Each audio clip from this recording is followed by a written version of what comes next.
വചനം ദൈവത്തിൻ വചനം നന്മകൾ ചെയ്യാനറിയൂ വചനം. വചനമറിഞ്ഞാൽ ആത്മാവുണരും ഹൃത്തിൽ. വചനം വചനം ദൈവത്തിൻ വചനം. വചനം വചനം ദൈവത്തിൻ വചനം.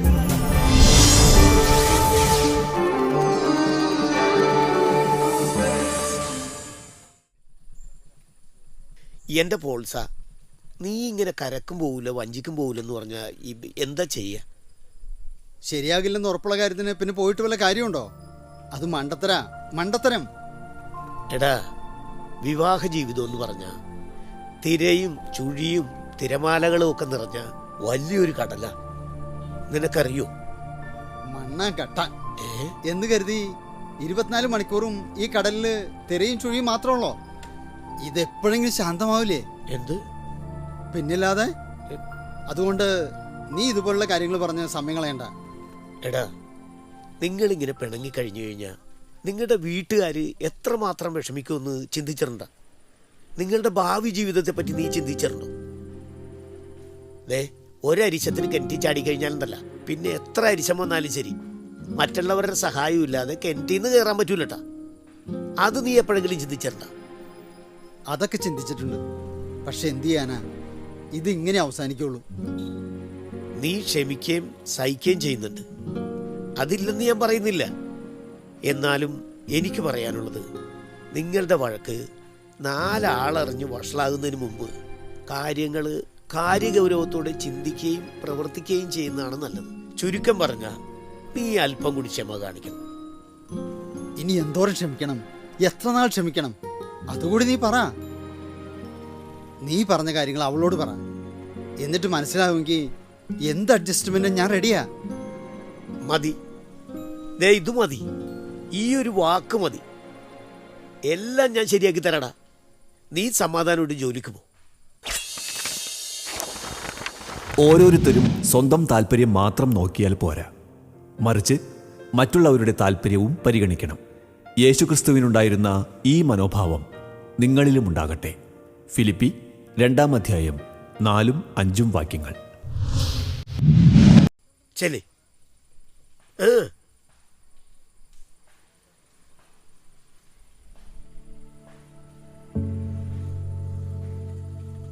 ഓ എന്റെ അമ്മേ, ആ അസത്തെ പിടിച്ച് തള്ളയാ ഇതിനെല്ലാം കാരണം. പോൾസിന്റെ എന്ത് പാവാണെന്നോ. പിന്നെ ഒറ്റ കുഴപ്പേ ഉള്ളൂ, കല്യാണം കഴിഞ്ഞ് ഇത്രയും നാളായില്ലേ.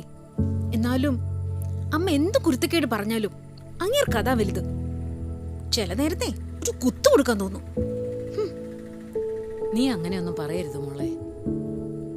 എങ്ങനെ പറയാതിരിക്കും? ഞാൻ ആ വീട്ടിൽ വെറും കറിവേപ്പിലയാ. മോളെ, കറിവേപ്പിലയ്ക്കും അതിൻ്റെതായ ഒരു സ്ഥാനമുണ്ട്. എന്റെ മോളെ, നമ്മളൊരു കാര്യം ചിന്തിച്ചേ. ഇല എന്ന മുള്ളേ വീണാലും മുള്ള ചെന്ന ഇല വീണാലും കേട് ഇലക്കാ മോളെ എന്നല്ലേ? എന്ത് ഞാൻ വഴക്കിട്ട് വീട്ടിൽ വന്ന് നിന്നാലും അമ്മക്ക് ഈ ഒരു കാര്യം പറയാനുള്ളൂ. ക്ഷമിക്കണം മോളെ. ഒരുപാട് ക്ഷമിക്കുകയും സഹിക്കുകയും ചെയ്യുമ്പോഴേ ഒരു സ്ത്രീയെ സംബന്ധിച്ച് അവളുടെ ജീവിതം ഭംഗിയായി ജീവിച്ചു തീർക്കാൻ പറ്റൂ. അതിനെ എന്നെ കിട്ടില്ല. കല്യാണം കഴിച്ചു ചെന്ന വീട്ടിലെ അടിമയെ പോലെ കഴിയാനേ എനിക്ക് പറ്റില്ല. അതിനു മാത്രം അവിടെ എന്താ മോളെ ഉണ്ടായത്? അല്ലേ തന്നെ ഇങ്ങനെ മിണ്ടുന്നതിനും അനങ്ങുന്നതിനും എല്ലാം നീ വഴക്കിടുന്നത് ശരിയാണോ? ഇതിപ്പോ കേൾക്കുന്നവരെന്താ പറയുക? ഇതിപ്പോ എത്രാമത്തെ തവണയാ നീ വഴക്കിടുന്നത്? ഓഹോ, അപ്പ അമ്മ ഞങ്ങള് വഴക്കിടുന്നതിന് എണ്ണം നോക്കിയിരിക്ക? ഞാൻ എണ്ണൊന്നും നോക്കിയിട്ടില്ല. പിന്നെ കേൾക്കുന്ന ആളുകള് എന്ത് പറയുന്ന നമുക്ക് വിഷമം അല്ലേ? മോളെ, ഞാൻ പറയുന്ന ഒന്ന് കേൾക്ക്. എനിക്കൊന്നും കേൾക്കണ്ട, എന്നോടൊന്നും പറയാൻ വേണ്ട. പിന്നെ ആരെന്തൊക്കെ വിചാരിച്ചാലും കൊള്ളാം, വിചാരിച്ചില്ലെങ്കിലും കൊള്ളാം. എനിക്ക് ശരിയെന്ന് തോന്നുന്നത് ഞാൻ ചെയ്യൂ. എന്തൊക്കെ വന്നാലും ശരി, ഞാൻ ആ തള്ളയുടെ മുമ്പിലേ തോക്കൂല. ഭാര്യമാരെ, നിങ്ങൾ കർത്താവിന് യോഗ്യമാം വിധം ഭർത്താക്കന്മാർക്ക് വിധേയരായിരിക്കുവിൻ. ഭർത്താക്കന്മാരെ, നിങ്ങൾ ഭാര്യമാരെ സ്നേഹിക്കുവിൻ, അവരോട് നിർദ്ദയമായി പെരുമാറരുത്. കൊളോസോസ് 3-ാം അധ്യായം 18-19 വാക്യങ്ങൾ.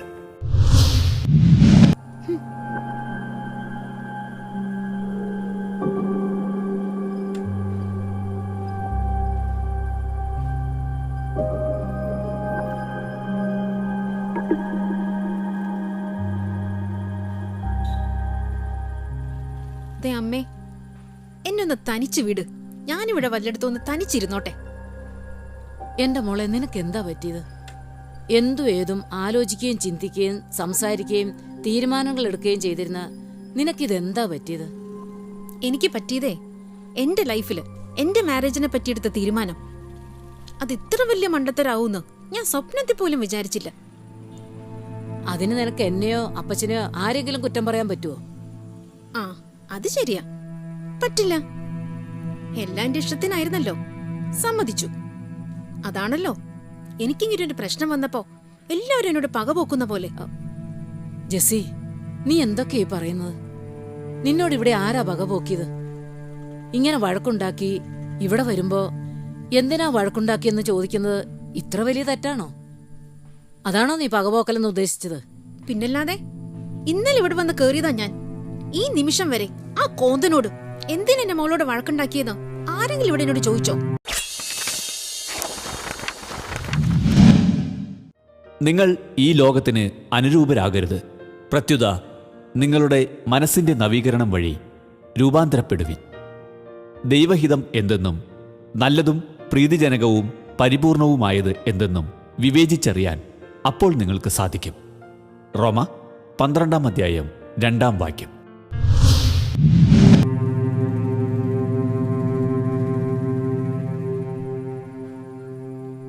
ആ, എന്താണിത് രണ്ടുപേരും കൂടി? ആ, വാലക്സേ, കേറിയിരിക്കെ. ആ, ഇല്ല ചേച്ചി, എനിക്ക് ഉടനെ പോണം. ഞാൻ ഈ ജെസ്സിനെ ഒന്ന് കാണാൻ വേണ്ടി വന്ന. എന്താ അലക്സേട്ടാ?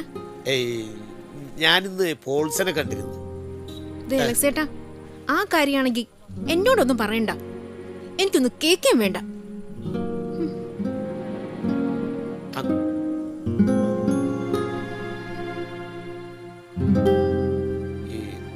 അങ്ങനെ പറഞ്ഞാൽ എങ്ങനെ ജെസ്സി?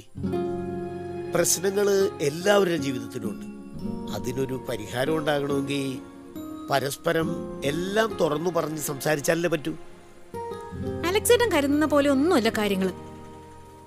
കല്യാണം കഴിഞ്ഞ് ഇന്നേ വരെ ആ വീട്ടിൽ എനിക്ക് ഒരു സമാധാനവും കിട്ടിയിട്ടില്ല. അങ്ങേർക്കാണെങ്കിൽ എല്ലാത്തിലും വലുത് അങ്ങേരുടെ അമ്മയാ. ഞാൻ പോലും അത് കഴിഞ്ഞേ ഉള്ളൂ. ജെസ്സി, അതൊക്കെ നിന്റെ തെറ്റിദ്ധാരണേ. അമ്മയോടെന്ന പോലെ തന്നെ പോൾസന് നിന്നോട് സ്നേഹമുണ്ട്. ആ സ്നേഹം അവനിലുള്ളത് കൊണ്ടാ ഒരുപാട് പ്രശ്നങ്ങളുണ്ടായിട്ടും അവൻ നിന്നെ വിവാഹം ചെയ്തത്. പിന്നെ ആ സ്നേഹം ഒരുപക്ഷെ പൂർണ്ണമായിട്ടും നിന്നോട് അവന് കാണിക്കാൻ പറ്റിയിട്ടുണ്ടാകില്ല. അത് പക്ഷേ അവന് നിന്നോടുള്ള സ്നേഹക്കുറവുകൊണ്ടല്ല. പ്രായമായ അവൻ്റെ അമ്മയോട് അവൻ അല്പം സ്നേഹക്കൂടുതൽ കാണിച്ചാലേ അത് നിനക്ക് മനസ്സിലാകുമെന്ന് അവൻ കരുതിയതുകൊണ്ടാ. അങ്ങനെയൊന്നും അല്ല അലക്സേട്ടാ. അമ്മയ്ക്കും മോനും എന്നെ തീരെ ഇഷ്ടമല്ല. ഞാൻ എന്ത് ചെയ്താലും കുറ്റം. ജെസ്സി, കുറ്റവും കുറവും തെറ്റും ശരിയും എല്ലാം ചേർന്നാണ് ജീവിതം. ഇതിനിടയിൽ ഇങ്ങനെ വഴക്കുണ്ടാകുമ്പോൾ അകന്നു കഴിയാനും എന്നേക്കുമായി വേർപിരിയാനും തുടങ്ങിയ ലോകത്തില് അങ്ങനെയുള്ളവരെ കാണും. പരസ്പരം കണ്ടിഷ്ടപ്പെട്ട് അതിനെതിർത്തവരെയെല്ലാം ഒന്നിച്ചു നിന്ന് നേരിട്ട് ഒന്നായവരാണ് നിങ്ങൾ. നിങ്ങൾക്ക് മാത്രമേ നിങ്ങളുടെ ഈ നുറുങ്ങു പ്രശ്നങ്ങൾക്ക് എന്നേക്കുമായിട്ട് പരിഹാരം കാണാൻ കഴിയൂ. സഹോദരരെ, നിങ്ങൾ നന്മയാൽ പൂരിതരും എല്ലാ അറിവും തികഞ്ഞവരും പരസ്പരം ഉപദേശിക്കാൻ കഴിവുള്ളവരുമാണെന്ന കാര്യത്തിൽ എനിക്കൊരു സംശയവുമില്ല. റോമ 15-ാം അധ്യായം 14-ാം വാക്യം.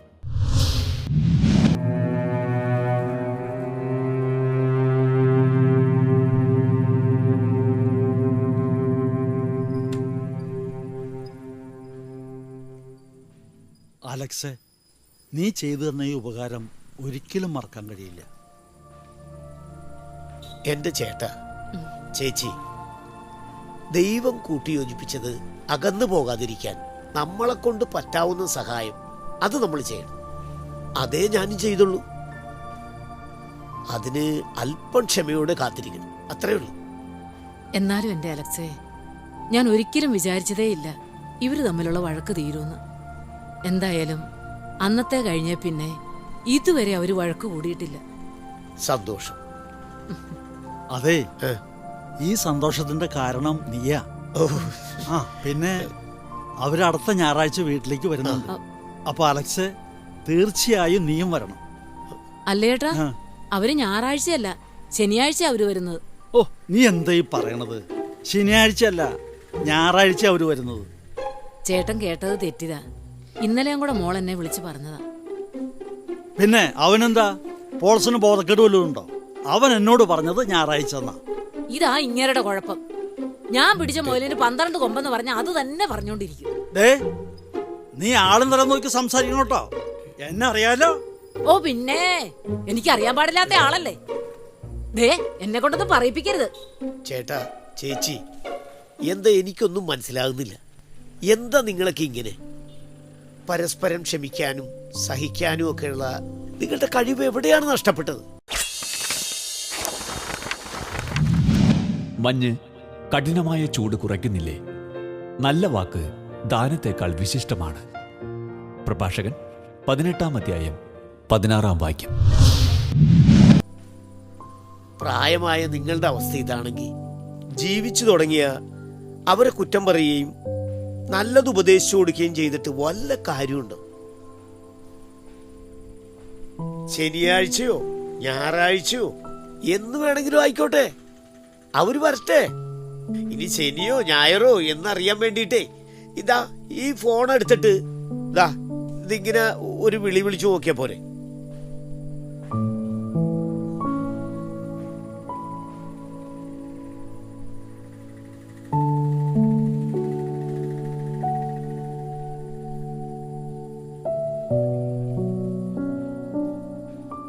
ആ അലക്സേ, എന്തൊക്കെയുണ്ട് വിശേഷങ്ങൾ?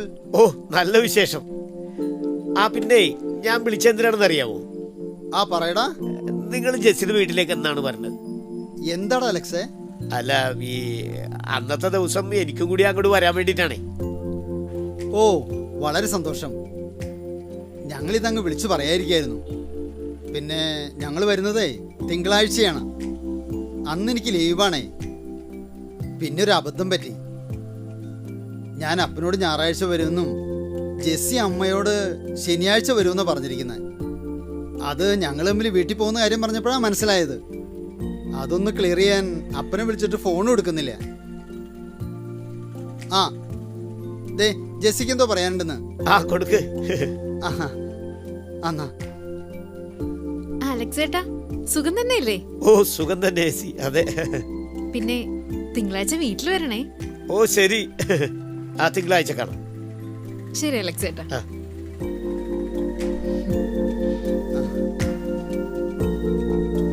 ചേട്ടൻ ഫോൺ എടുത്തില്ലേ? അയ്യോ, ഫോൺ എടുക്കണ കാര്യം മറന്നുപോയി. എന്താ അലക്സേ? എന്റെ ചേട്ടാ, പോൾസനും ജെസ്സിയും വീട്ടിലേക്ക് വരുന്നതിനെ പറ്റി നിങ്ങൾ രണ്ടുപേരും പറഞ്ഞത് ശരിയാ. അവർ രണ്ടുപേരും നിങ്ങളോട് പറഞ്ഞതും അത് തന്നെയാ. രണ്ടുപേരും 2 ദിവസമാണ് നിങ്ങളോട് പറഞ്ഞതെന്നുള്ള വിവരം അവരിരുവരും തമ്മിൽ സംസാരിച്ചപ്പോഴാണ് അവർക്ക് മനസ്സിലായത്. പക്ഷേ അതൊന്ന് തിരുത്തി പറയാൻ ചേട്ടന്റെ ഫോണിൽ വിളിച്ചിട്ട് ചേട്ടനെ കിട്ടണ്ടേ? ചേട്ടൻ ഫോൺ എടുത്തിട്ടില്ലല്ലോ. ഓ, അവരേതായാലും ശനിയാഴ്ചയോ ഞായറാഴ്ചയോ അല്ല വരുന്നത്. അവര് വരുന്നത് തിങ്കളാഴ്ചയാണ്. ചേട്ടാ, ചേച്ചി, തർക്കിക്കുന്നതിനും കലഹിക്കുന്നതിനും മുൻപേ ആദ്യം നമ്മൾ ചെയ്യേണ്ടത് എന്താണ്? നമ്മൾ അറിഞ്ഞതും കേട്ടതും ശരിയാണോ എന്നുള്ള സത്യം അറിഞ്ഞിട്ട് വേണം സംസാരിക്കാൻ. അല്ല, കറക്റ്റ്. ഓ, എന്നാലും എന്റെ അലക്സേ, ഇതുപോലെ ക്ഷമ ഞാൻ ഒരാളിലും കണ്ടിട്ടില്ല. ഓ, എത്ര അഴിയാക്കുറുക്കാണെങ്കിലും ക്ഷമയോടെ കേട്ട് ക്ഷമയോടെ തിരുത്തി. ഓ ഓ, അത് പിന്നെ പറയാനുണ്ടോ? ആ കാര്യത്തിൽ അലക്സിനോട് കടപിടിക്കാൻ ആരും കാണില്ല. നമ്മൾ ക്ഷമയോടെ അത് അനുസരിക്കുമ്പോഴാണല്ലോ അതിന്റെ ഒരു ഇത് വരുന്നത്. ചേട്ടാ, ഞാൻ പറയുന്നത് ചേട്ടൻ മനസ്സിലാക്കാം. നീ ഇതെവിടെ പോയിരുന്നു? ആഗ്രഹിക്കുന്നത് ഞാൻ പോയിരുന്നൊന്നുമല്ല. ക്ഷമ കാണിക്കാതെ പറ്റില്ല. ഞാൻ ഇങ്ങോട്ടോട്ട് വന്നല്ലേ. ആ, ക്ഷമയോടെ പിന്നല്ലാതെ കേട്ട് നമ്മുടെ ഫാമിലി ഗ്രൂപ്പിലെല്ലാം ഇത് വൈറലല്ലേ. ഇതാ ഇവരുടെ വഴക്കും ഈ അലക്സിന്റെ ഇടപെടലും എന്നൊക്കെ പറഞ്ഞ് അത് ഇന്ന് ഇവിടെ നിങ്ങളൊക്കെ കൂടുന്നുണ്ടെന്ന് അറിഞ്ഞു വന്നതാ. അല്ല ഇതെന്താ സംഭവം? അതും ഇതുപോലെ ഏതോ ഒരു കേസ് അറ്റൻഡ് ചെയ്യുക.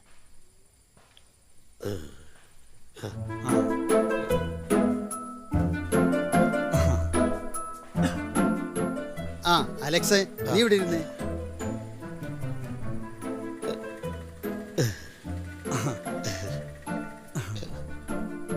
ഇന്ന് നമ്മളിവിടെ എല്ലാവരും കൂടി സന്തോഷത്തോടെ കൂടുവാൻ കാരണക്കാരൻ ദേ ഈ അലക്സ. എൻ്റെ ആന്റണി ചേട്ടാ, അങ്ങനെയൊന്നും പറയണേ. ഇവരുടെ തെറ്റിദ്ധാരണകൾ മാറി ഇവരൊരുമിക്കാൻ ഞാനൊരു നിമിത്തമായി, അത്രേ ഉള്ളൂ. ഇവര് തമ്മിൽ പിണങ്ങിയെങ്കിലും ഇവരുടെ മനസ്സിന്റെ പൊരുത്തവും ഇവരുടെ ആത്മാർത്ഥതയോടെയുള്ള പ്രാർത്ഥനയുടെയും ഫലമാ ഈ കാണുന്നത്. നമ്മളെ എല്ലാവരെയും ദൈവം സൃഷ്ടിച്ചിരിക്കുന്നത് നന്മ നിറഞ്ഞ മനസ്സുള്ളവരായിട്ടാ. സ്നേഹവും സന്തോഷവും ഐക്യവും സമാധാനവും ഒക്കെയുള്ള. എന്നാൽ അതെല്ലാം നഷ്ടപ്പെടുത്താൻ പോന്ന തിന്മയുടെ വഴികളിലൂടെയുള്ള നമ്മുടെ പ്രവൃത്തികളും ചിന്തകളുമാവുമ്പോൾ സാത്താൻ നമ്മളെ നിയന്ത്രിക്കാൻ തുടങ്ങും. അപ്പോഴാ നമ്മുടെ ജീവിതത്തിൽ ഇങ്ങനെയുള്ള പ്രശ്നങ്ങൾ ഉണ്ടാകുന്നത്. ഇവരുടെ ജീവിതത്തിലും അങ്ങനെ സാത്താൻ ഇടപെട്ടു. പക്ഷേ ഇവരുടെ ഉള്ളിലെ ദൈവസ്നേഹവും നന്മയും കൊണ്ട് ഇവർക്കതിനെ അതിജീവിക്കാൻ കഴിഞ്ഞു. പക്ഷേ ആ നന്മയുടെയും ദൈവസ്നേഹത്തിൻ്റെയും മാർഗം വീണ്ടെടുക്കാൻ ഞങ്ങളെ സഹായിച്ചത് അലക്സേ നീയല്ലേ? അങ്ങനെ ഞങ്ങളുടെ മനസ്സിൽ നിന്നും പകയും വിദ്വേഷവും എല്ലാം അകന്നപ്പോ യഥാർത്ഥ ദൈവസ്നേഹം ഞങ്ങൾ അനുഭവിച്ചറിയുകയായിരുന്നു. ഇനി എൻ്റെതായിട്ടുള്ള കാരണങ്ങൾ കൊണ്ട് എൻ്റെ ചേട്ടൻ വേദനിക്കാൻ ഒരിക്കലും ഇടവരില്ല. അതിന് പ്രധാനമായും അലക്സേട്ടനാ ഞാൻ നന്ദി പറയുന്നേ.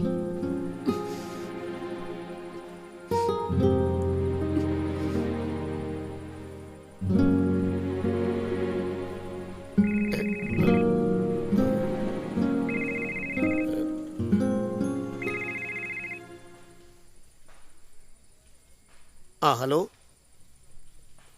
എന്താടി പറയടി? നിന്നോട് ഞാൻ എത്ര പ്രാവശ്യം പറഞ്ഞിട്ടുണ്ട്, നീ പൊട്ടിയാടാ, മനസ്സിലാണല്ലോ നിനക്ക്. ഞാൻ വീട്ടിലേക്ക് വരട്ടെ, നീ ഞാൻ ചവിട്ടി കൂട്ടിക്കാൻ. എന്താണ് നിനക്ക് ഈ ഞാൻ എന്താരാന്നാണ് വിചാരിച്ചത്?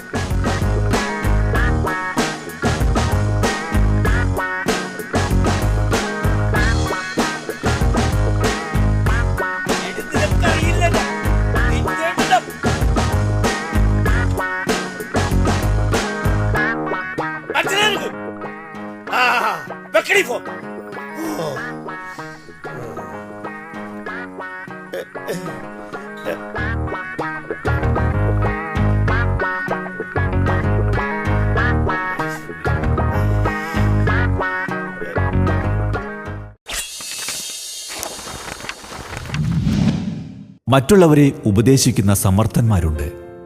സ്വന്തം കാര്യത്തിൽ അവർ ബുദ്ധിശൂന്യരായി പെരുമാറുന്നു. പ്രഭാഷകൻ 37 അധ്യായം 19 വാക്യം.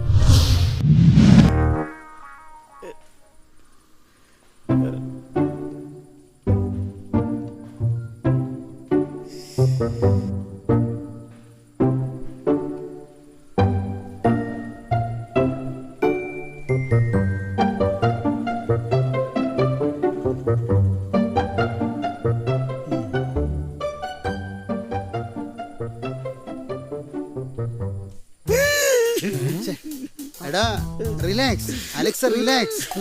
എന്താ ഇത്? അലക്സേ നീ കരയില്ലേ? ആന്റണി ചേട്ടാ, പോൾസ, ചേച്ചി, ജെസ്സി, ജാക്സ, ഞാനിങ്ങനെ ഒന്നും ആകാൻ പാടില്ലായിരുന്നു. ഞാൻ എന്തൊക്കെയും പറഞ്ഞത്. ഞാൻ എന്റെ ബോളിക്കുട്ടിയെ. എങ്കിൽ പിന്നെ ഞാൻ ചെല്ലാൻ നോക്കട്ടെ. അതെന്ത് പോക്കാടാ ഈ സമയത്ത്? ഇതിലിപ്പോ ഇനി എന്താ പറയാനുള്ളത്? പോയ ബുദ്ധി ആന പിടിച്ചാ കിട്ടോ? ഏയ് ഇതങ്ങനെയല്ല. നീ അവിടെ ഇരുന്നേ. ഇവർക്ക് നന്മയുടെ വഴി ഉപദേശിച്ചു കൊടുത്ത നിനക്കിങ്ങനെ കൺട്രോൾ വിട്ടുപോയതിൽ എനിക്ക് അതിശയമില്ല. കേട്ടിട്ടില്ലേ, ഒരുപാട് ഏറ് കിട്ടുന്നത് ഏത് മാവില? ആ വർക്കി കുഞ്ഞിന്റെ മാവിലല്ലേ? അതിലാണ് ഇഷ്ടംപോലെ മാങ്ങുള്ളത്. നീ അവിടെ മിണ്ടാതിരുന്നേ. മാവോ? നിങ്ങൾ എന്തൊക്കെയായി പറയുന്നേ? അതെ, മാവ്. ഒരുപാട് മാങ്ങയുള്ള മാവിലെ ഏറ് കിട്ടും. ഈ മാവിന്റെ മാങ്ങാടെ ഒക്കെ കാര്യം ഇപ്പൊ എന്തിനാ ഇവിടെ പറയുന്നേ? കാര്യമുണ്ട്. സാത്താന്റെ പ്രവർത്തനങ്ങൾക്കെതിരാ ഇങ്ങനെ വഴക്കിടുന്നവരെ ഒരുമിപ്പിക്കുന്നതും സ്നേഹത്തിൻ്റെയും സമാധാനത്തിൻ്റെയും വഴികൾ ഉപദേശിക്കുന്നതും. ദൈവേഷ്ടപ്രകാരം സ്നേഹിക്കുകയും സമാധാനത്തിനു വേണ്ടി പ്രവർത്തിക്കുകയും ചെയ്യുമ്പോൾ ഇവരെപ്പോലുള്ള ആളുകളെ അവൻ വെറുതെ വിടുവോ? ആര്? ഓ, ഇവളെ ഞാൻ, എന്റെ ഷേളി സാത്താൻ. ഓ, അതുകൊണ്ടാ സ്നേഹം, സമാധാനം, ക്ഷമ എന്നീ ഗുണങ്ങളുള്ള മാങ്ങയുള്ള മാവിനെ, അതായത് അലക്സിനെ, സാത്താൻ ഒരേറെ എറിഞ്ഞത്. ഒരുപാട് നന്മയുള്ള ഇങ്ങനെയുള്ളവർ എപ്പോഴും ഈ അറ്റാക്ക് പ്രതീക്ഷിക്കണം. ഓ, അങ്ങനെ.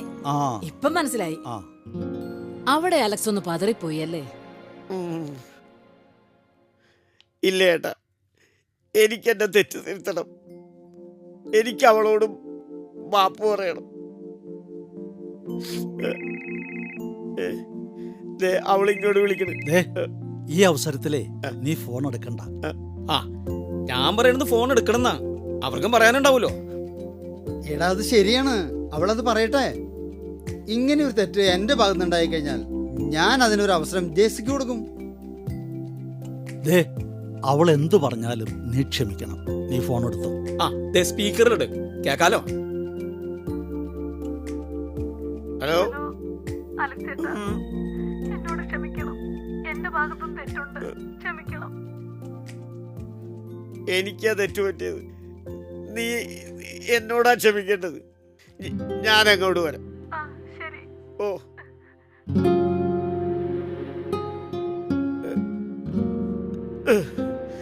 ദേ, കണ്ടോ, ഇവൻ അങ്ങോട്ട് വിളിച്ച് ക്ഷമ പറയാൻ മനസ്സിൽ വിചാരിച്ചപ്പോൾ തന്നെ അവൾ ഇങ്ങോട്ട് വിളിച്ചത് കണ്ടോ?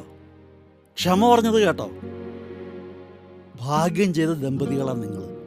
അലക്സേ, മനസ്സിൽ ദൈവസ്നേഹം സൂക്ഷിക്കുകയും ക്ഷമിക്കാനും സഹിക്കാനും കഴിയുകയൊക്കെ ചെയ്യുന്ന നിങ്ങളെയും ഇവരെയും ഞങ്ങളെയും ആരെയും സാത്താൻ ഒന്നും ചെയ്യാൻ കഴിയില്ല, സാധിക്കില്ല.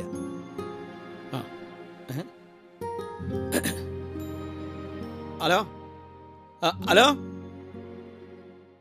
എടി, ഇവിടെ മൊത്തം കൊളായതായിരുന്നേ. പിന്നെ അതങ്ങോട്ട് ഹാൻഡിൽ ചെയ്തു.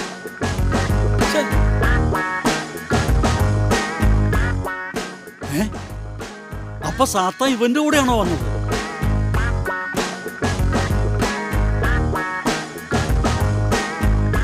നിങ്ങളുടെ വിലയേറിയ അഭിപ്രായങ്ങളും നിർദ്ദേശങ്ങളും ഞങ്ങളെ അറിയിക്കുക.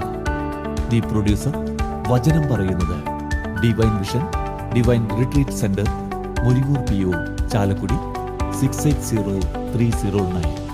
ഫോൺ 8891952600. ഇമെയിൽ വചനം പറയുന്നത് @gmail.com.